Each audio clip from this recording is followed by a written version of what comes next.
I came to write this book in a long and winding way. I think I knew for years I needed to write the book, and yet I couldn't imagine writing it. Much of what appeared in the book I swore I was never going to write about, and then I would get to a place where I'd think, oh my God, I can't leave this out. And then you wind up with this completely discrete entity that happens to be a memoir. What dogs meant to me and Caroline is, the short answer is almost everything. We met because we had puppies who we loved more than anything in the world, and we became in a lot of ways like new moms in the park. You know, it's that special code that nobody else quite shares with you.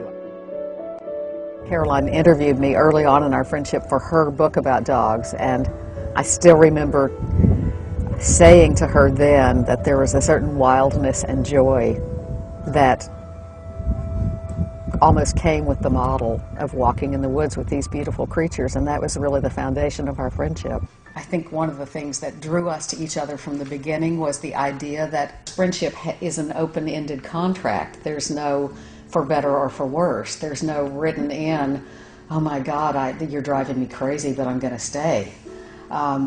A friend of mine used to say, if you love your husband or your spouse 2 days out of 3, you're ahead of the game. And I think that's probably true in friendship, too. It's taken years for me to understand that dying doesn't end the story. It transforms it, edits, rewrites the blur and epiphany of one-way dialogue. Most of us wander in and out of one another's lives until not death, but distance does us part. Time and space and the heart's weariness are the blander executioners of human connection.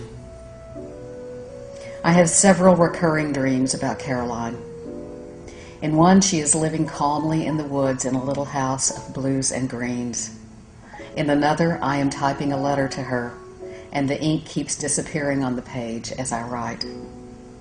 She is always dead or dying in these dreams, but they are not awful or anguished. The reach between us always trumps the loss.